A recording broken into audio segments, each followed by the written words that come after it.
more and more immigrants are finding it very hard under Trudeau's regime to live and to stay in Canada.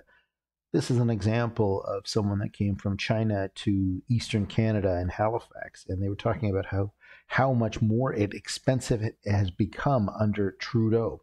And they talk about how nice it was to live in a small city in Halifax and New Brunswick, Bathurst, New Brunswick, compared to the millions of people in Beijing, and that the rent was nice and low and $700. And then all of a sudden, between 2016 and 2021, when Trudeau opened up the gateway and just wanted more immigrants really to have more tax base, is what it seems like, under the disguise of saying that he's trying to do the right thing. But they talk about how in Halifax after this, when Trudeau did this, that people started breaking into cars. There's probably more tent cities going on, and everything got more and more expensive.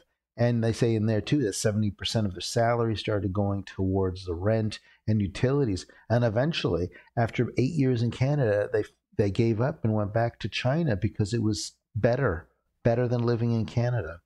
And this is all due to Trudeau and what he has done.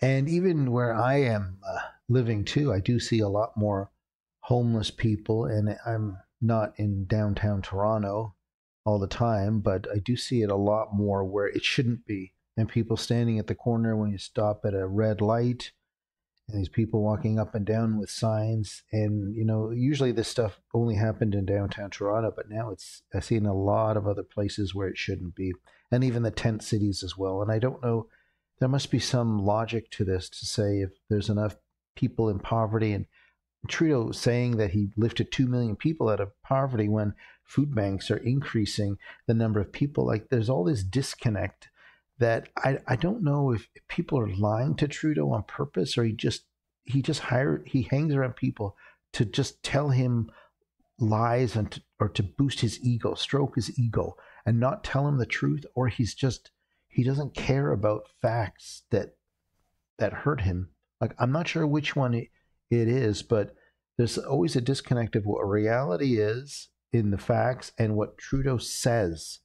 And I just don't know why he doesn't listen. And maybe if I ever bump into him, those are the questions that I'd ask. But somehow I think I need to sit down with him for an hour and talk about it, having a drink.